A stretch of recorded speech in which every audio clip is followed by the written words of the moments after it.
अस्सलामुअलैकुम, खैरियत है। आप सभी को स्वागत है हमारे YouTube चैनल सक्सेस पॉइंट में।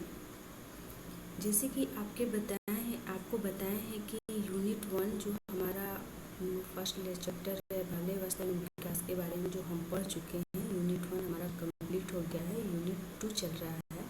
तो यूनिट 1 जो पढ़ा रहे थे उसी में हम आपको बताए थे कि बीएड फर्स्ट सेमेस्टर का जो एग्ज़ाम होता है उसमें क्वेश्चन कैसे पूछे जाता है उसके बारे में हम आपको बताएंगे, और कैसे उसे लिखना है ये भी हम आपको बताएंगे। तो चलिए हम देखते हैं कि हमारा पहला क्वेश्चन क्या है। आगे बढ़ने से पहले आप हमारे चैनल को लाइक कर दीजिए, शेयर कर दीजिए, सब्सक्राइब कर दीजिए और बेल आइकन को भी दबा दीजिए ताकि मेरा कोई भी वीडियो अपलोड हो सबसे पहले आपके पास पहुँचे। चलिए देखते हैं हम। ये हमारा बाल्य अवस्था एवं विकास का जो पहला चैप्टर यूनिट 1 है, जो तो उस हमारे बीएड फर्स्ट सेमेस्टर में जैसे एग्ज़ाम में क्वेश्चन कैसे पूछते हैं उसे हम देख रहे हैं। तो क्वेश्चन हमारा पहला है, तो देखिए क्वेश्चन कैसे पूछते हैं। बाल्य अवस्था यानी बचपन की ऐतिहासिक एवं सामयिक परिप्रेक्षण का वर्णन करना है, ठीक ना। बाल्य अवस्था के ऐतिहासिक यानी जो हमारी 18वीं 19वीं 20वीं शताब्दी का जो बाल्य अवस्था का जो बचपन है उसके बारे में ये पूछ रहे हैं। इसका क्या करना है, वर्णन करना है, उसके बारे में लिखना है। तो इसमें परेशान होने की कोई बात नहीं है। क्या करना है हमें, ये बाल्यावस्था है, बाल्यावस्था के बारे में हमें लिखना है। किस पे लिखना है, तो ये ऐतिहासिक यानी अतीत, ठीक है। ऐतिहासिक यानी अतीत में जो हुआ है, यानी 18वीं शताब्दी 19वीं और 20वीं शताब्दी में जो हुआ है उसके बारे में लिखना है, उसके बारे में वर्णन करना है। तो देखिए उसके बारे में क्या है, कैसे लिखना है। सबसे पहले तो बाल्यावस्था में हम लिखेंगे।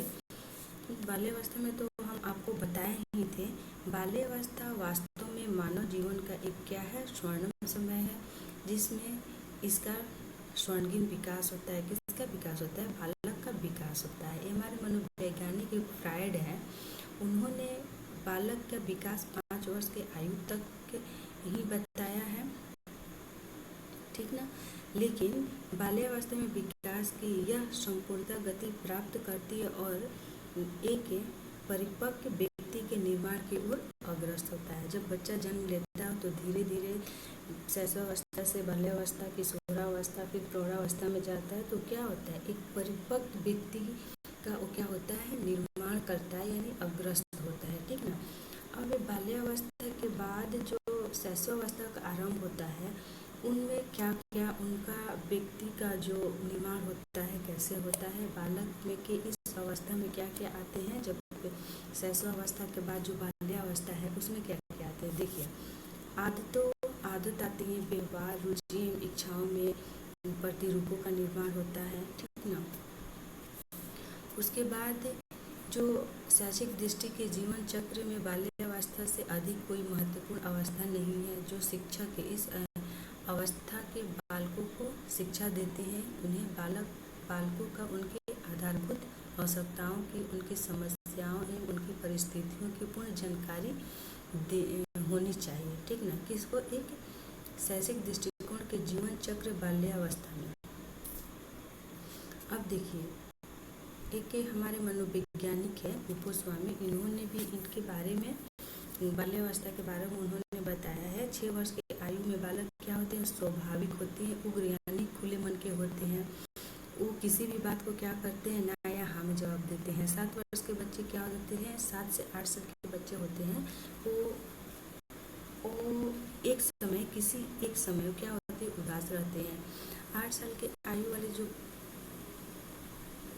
बच्चे होते हैं, सामाजिक संबंध जो होते हैं, भावना उनका बहुत प्रबल होती है। 9 से 12 वर्ष के जो बच्चे हैं वो विद्यालय के बारे में जान जाते हैं, समझ जाते हैं, विद्यालय जाना पसंद नहीं करते हैं, वो अपने दोस्तों के साथ घूमना पसंद करते हैं, दोस्तों के साथ बातें करना पसंद करते हैं, बातें करते करते बहुत दूर तक चले जाते हैं, ठीक ना। ये बाल्यावस्था के ये हो गया, ठीक ना। इसमें आप और लिख सकते हैं जो आपको याद हो, ठीक ना। और देखिए इसमें क्या है, ऐतिहासिक है, तो इसमें मध्य युग में बाल्यावस्था के प्रति दृष्टिकोण एक पॉइंट ये हो गया। दूसरा 18वीं तथा 19वीं शताब्दी में बाल्यावस्था क्या, जब हम आपको पढ़ाए हैं यूनिट 1 में, ठीक ना। आप एक बार वीडियो उठा के देखिएगा, ठीक ना। फिर उसके बाद 20वीं शताब्दी में बाल्यावस्था का जो प्रभाव है उसके बारे में लिखना है, उसका बिंदु क्या क्या है। तो बाल्यावस्था के आधुनिक संप्रदाय का निर्माण को निम्न बिंदु के द्वारा व्याख्यात किया जाता है। मानव विकास की, फिर परिवार के अंदर बच्चे बाहरी दुनिया से स्वयं का, फिर बच्चों की सुरक्षा और संतुष्टि देने के माता पिता इनका जो कर्तव्य है उसके बारे में लिखना है। हम आपको PDF देंगे, परेशान होने की कोई ज़रूरत नहीं है, ठीक है। फिर दूसरा देखिए, बाल्यावस्था के सिद्धांत परिप्रेक्षण की विवेचना करें। बाल्यावस्था के सिद्धांतिक के बारे में लिखना है, तो उसमें भी यही होगा। पहले बाल्यावस्था के बारे में पूरा विवरण देना है, ठीक ना।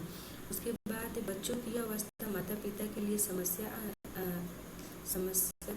आयु बन जाता है।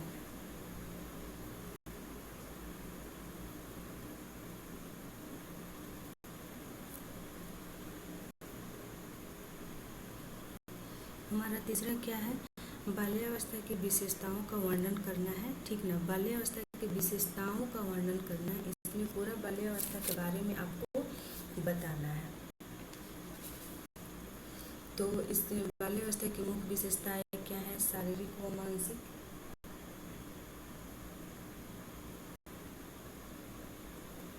One second.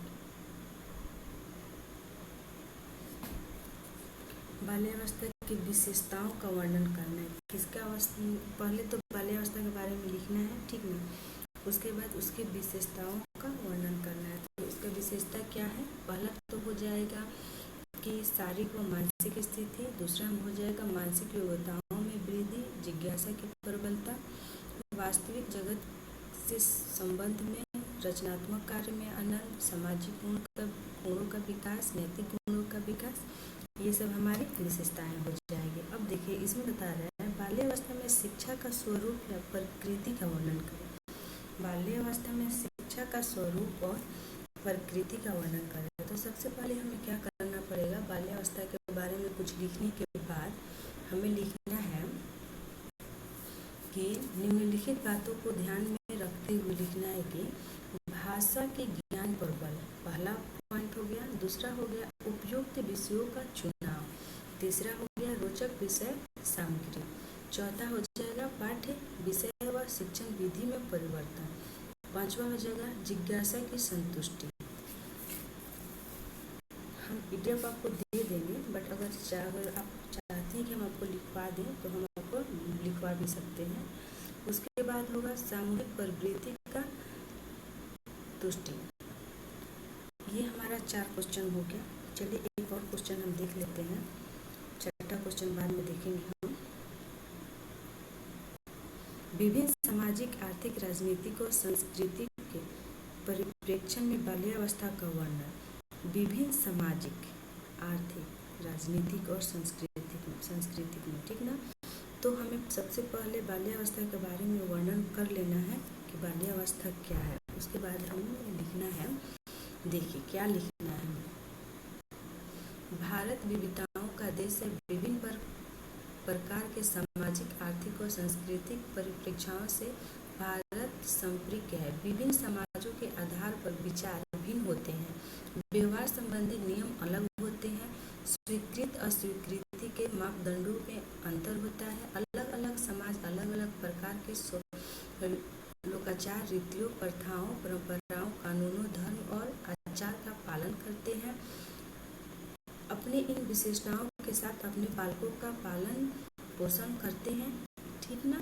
एक ही समय आर्थिक कारक के कारण विभिन्न वर्गों में विभाजित होते हैं। भूमि, पूंजी और संपत्ति के आधार पर वर्गों की आर्थिक स्थितियां वर्गीकृत होती है।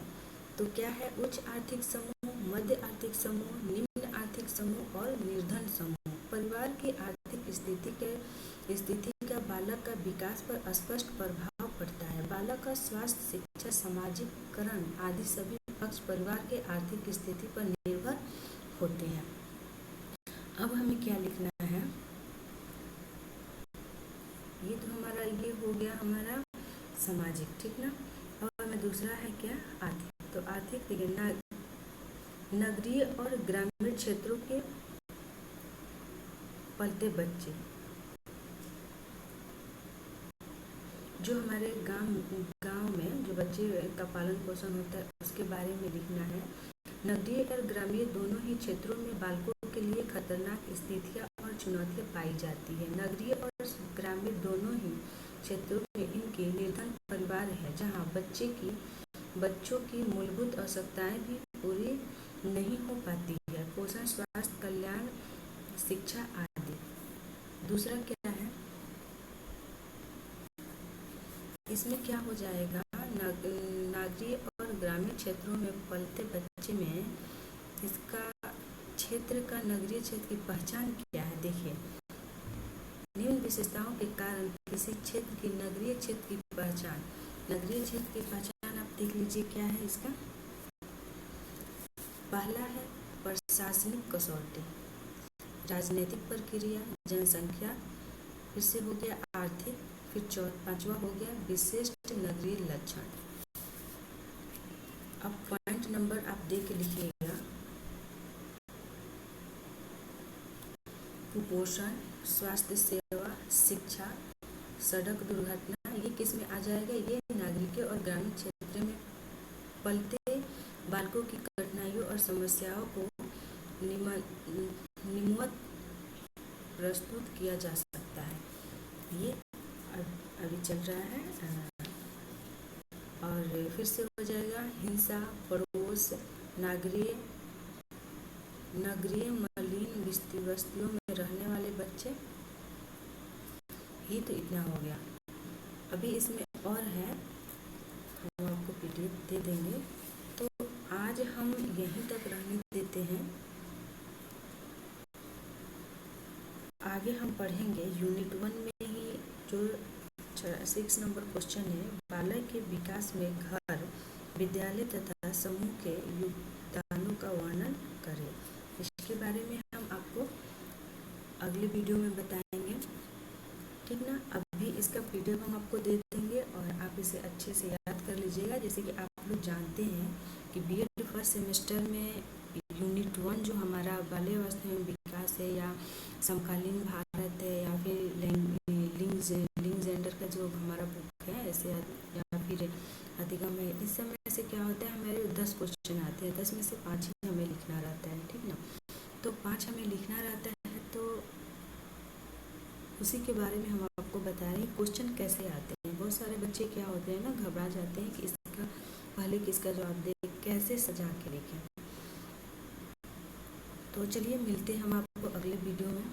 आप हमारे चैनल को लाइक कर दीजिए, शेयर कर दीजिए, सब्सक्राइब कर दीजिए, और हमारे चैनल को भी सब्सक्राइब कीजिए, दोस्तों में शेयर कीजिए, बेल आइकन को भी दबा दीजिए ताकि मेरा कोई भी वीडियो अपलोड हो सबसे पहले आपके पास पहुंचे।